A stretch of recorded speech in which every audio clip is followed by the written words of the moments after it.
O Cafeína de hoje vai falar sobre uma estatal que tem sido o centro do noticiário político e econômico nas últimas semanas. Dessa vez não é por envolvimento em esquemas de corrupção, mas pela alta significativa no preço dos combustíveis. Na penúltima semana de fevereiro, os investidores de Petro 3 e 4 viram seus papéis derreterem mais de 20% em um único dia. O motivo? A demissão do presidente da estatal pelo governo devido à política de preços dos combustíveis. Logo depois, a Petrobras divulgou um resultado financeiro muito positivo sobre o quarto trimestre de 2020. Só que o preço das ações não reagiu na mesma proporção. Qual será o futuro da petroleira? Será que vale a pena investir apesar da possível interferência do governo? E como fica o preço do barril do petróleo no atual momento da pandemia? Segura aí que falaremos disso tudo e muito mais depois da vinheta.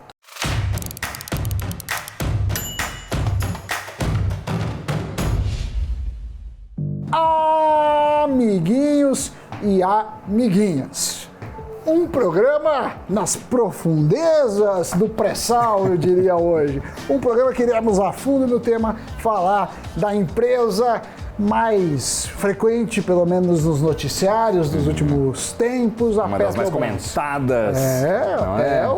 Você viu no discurso do Lula, citou Petrobras, o Bolsonaro citou Petrobras, todo mundo fala da Petrobras. Sem dúvida aí, é uma empresa conhecida por quem investe, por quem não investe, é uma das marcas brasileiras. Nas páginas do Caderno de Política, de Economia... E Polícia. E Polícia, criminal também. A editoria criminal também, às vezes, tem. Mas vamos ao cenário atual. A Petrobras esteve recentemente em destaque nos noticiários após decisões tomadas pelo governo federal na troca de comando da estatal. Com essa movimentação, muitos investidores viram as ações da companhia quase que derreter, acumulando perdas de 20% até um pouco mais. Muitos começaram a vender os papéis de Petro 4, falaram, meu Deus, está caindo demais, vou vender. Outros viram nessa baixa uma oportunidade de ir às compras. Logo após esse episódio, saiu o balanço financeiro do quarto trimestre da petroleira, que, aliás, surpreendeu. Apesar da receita líquida ter apresentado queda de mais de 8% e do EBITDA ajustado ser quase 6% menor do que igual período do ano anterior, o lucro líquido recorrente saltou incríveis 118% no quarto trimestre. O fluxo de caixa livre também teve um aumento, esse de 30%. A queda na receita líquida da companhia é explicada pelo menor valor dos preços do barril do Brent na média anual. Além disso, teve uma retração na produção de óleo e gás nesse período, o que, consequentemente, reduziu os custos dos produtos vendidos em mais de 22%. Além disso, a Petrobras apresentou um menor custo de extração de petróleo, já que o pré-sal vem ganhando cada vez mais espaço na produção da empresa. Para quem não lembra, as reservas de pré-sal mudaram as perspectivas de exploração e de produção de petróleo e gás no Brasil em meados de 2007. 10 anos depois, a produção de petróleo no pré-sal já ultrapassava a do pós-sal, que é a primeira camada abaixo do nível do mar. Hoje, a descoberta dessas reservas de pré-sal é considerada uma das mais importantes das últimas décadas. De acordo com a Petrobras, para que fosse alcançada a produção do primeiro 1 milhão de barris apenas da camada de pós-sal, foram necessários 45 anos a contar da data da criação da empresa. 45. Com as reservas de pré-sal, foram necessários 4 anos para ter uma produção de 1.500.000 barris por dia. Hoje, a estatal produz em média 2 milhões de barris diariamente. Destes, 600 mil barris são destinados ao mercado externo e, para quem não sabe, existe uma diferença nos valores cobrados por barril de petróleo. No mercado externo, este valor é de 20% superior ao cobrado aqui no mercado interno. No quarto trimestre de 2020, a Petrobras reconheceu o chamado impairment, que nada mais é do que a deterioração no valor de um ativo. No caso da Petro, essa deterioração foi de quase 31 bilhões de reais. Com as alterações nos preços do petróleo, tipo Brent, mais o efeito cambial, a petroleira sentiu pesar sobre ela os efeitos contábeis decorrentes desses elementos. E esse impairment acabou por afetar o resultado das despesas da estatal, que no acumulado de 2020 teve um crescimento de 73,5%. Ainda assim, a Petrobras conseguiu uma importante redução de 34% em suas despesas gerais e administrativas, o que corrobora com a sua estratégia de ser mais eficiente. Com essa movimentação na redução de despesas, a Petrobras apresentou o seu maior fluxo de caixa operacional dos últimos 10 anos. E esse resultado é também fruto do desinvestimento em ativos não lucrativos, como as vendas dos campos de Baúna, do Polo Tucano Sul, do Campo de Frade, da PUDSA ou Petrobras Uruguay Distribución, certo? Você está falando. É isso aí. E da Liquigás.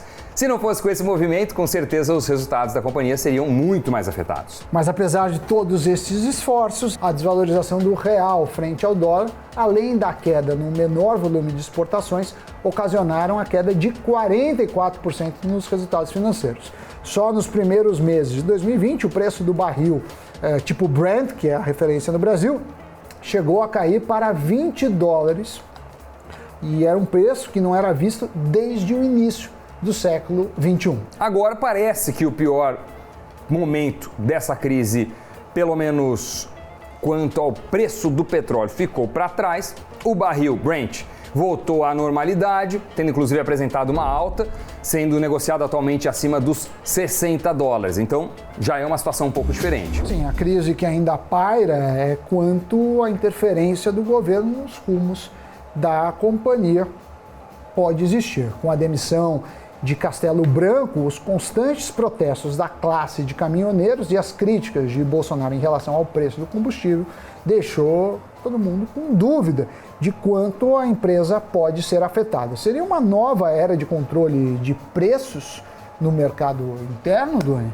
Olha, Sammy Boy, apesar do pessimismo do mercado quanto a esse assunto, a empresa tem apresentado bons resultados. Após a queda brusca de mais de 22% nas ações do tipo Petro 4 em 22 de fevereiro, elas recuperaram parte das perdas. Levando em consideração uma produção diária de 2 milhões de barris, a previsão da receita de vendas para o primeiro trimestre deste ano é superior à registrada no quarto tri do ano que passou. A expectativa é que sejam arrecadados em vendas mais de 51 bilhões de reais ante os 48 bi do quarto trimestre. No ano, seria o equivalente a um crescimento de 17% quando comparamos com o resultado do ano que passou. O que a gente pode concluir disso tudo, Sammy Boy? Nada. Não, brincadeira. Alguma coisa, né?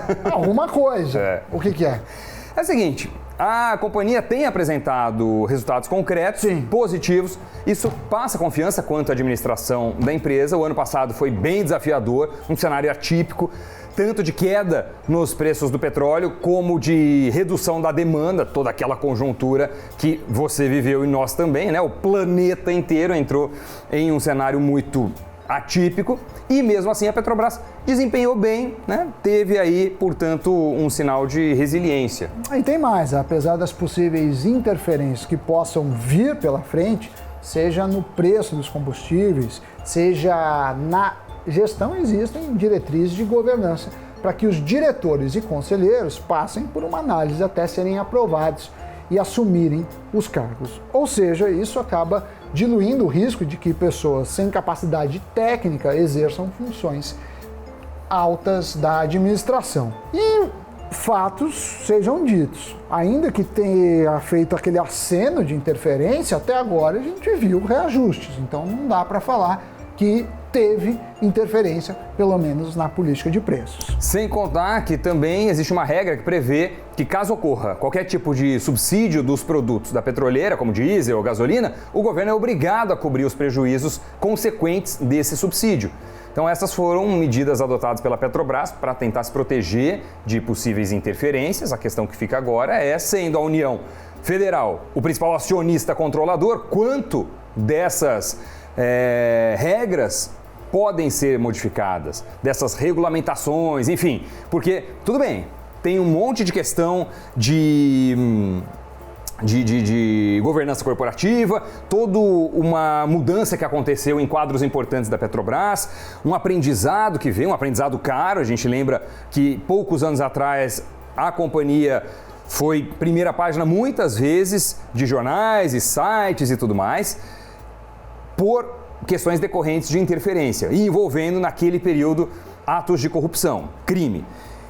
Então, sendo o governo o principal acionista, sempre fica essa ponderação. Tem o poder ali de fazer uma mudança, dado que tem um percentual muito elevado. Dá um negócio lá, fazer um jeitinho, né? Não é à toa que sempre que sai uma notícia de que existe a possibilidade de privatização da Petrobras, ou Banco do Brasil, ou Eletrobras e tudo mais, essas empresas que têm o governo como acionista controlador, veem suas ações subir, porque falam, bom, vai passar a ter uma gestão completamente independente, com ausência de interferência pública, então os interesses vão ser apenas aqueles que de fato precisam estar orientados para a condução dos negócios de qualquer empresa, né? E por outro lado, quando surge notícia de interferência, possível interferência e tudo mais, as ações desabam, como foi o caso naquele dia lá.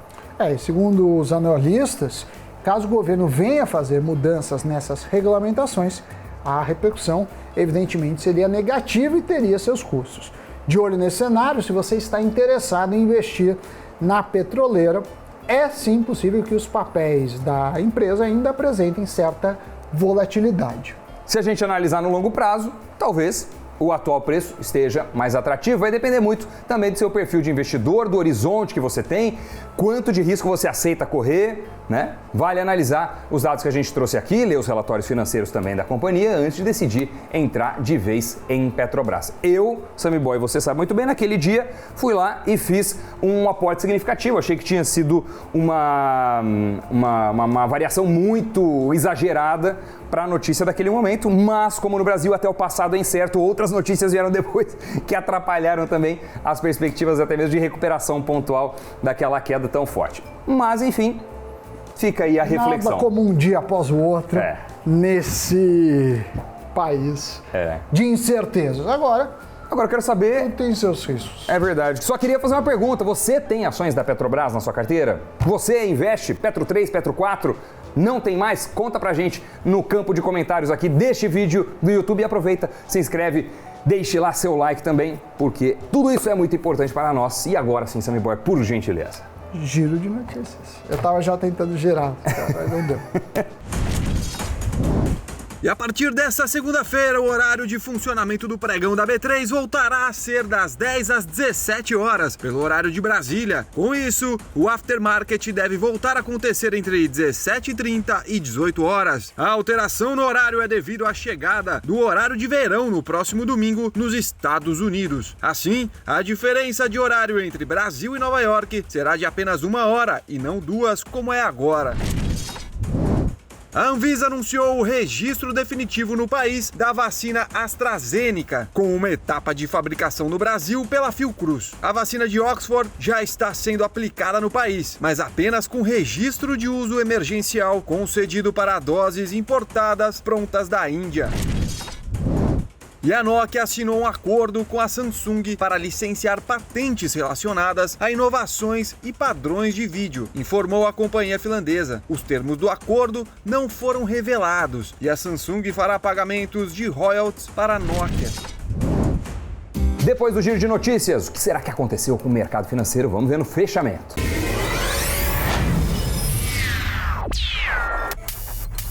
O Ibovespa recuou na sexta-feira e encerrou o pregão aos 114.160 pontos, uma baixa de 0,72%. Na semana, o índice acumula uma queda de 0,9%. As maiores altas do dia foram registradas por Embraer, Multiplan e EZTEC. Já as maiores baixas por B2W, Via Varejo e Lojas Americanas. Enquanto isso, a moeda americana subiu 0,3% e fechou o dia negociada a R$ 5,59. E com isso encerramos as nossas atividades por hoje, Sammy Boy? Sim, eu gostei do programa, né? Sim. Bem fácil, desvendamos alguns enigmas, falamos um pouco do balanço, um pouco do que você deve levar em conta, né? Como você enxerga o cenário e o que pode acontecer. Acho que foi bastante útil. Espero aí que você tenha gostado. Compartilhe, participe do canal, se inscreva, deixe um comentário que a gente sempre lê e tenha um bom dia.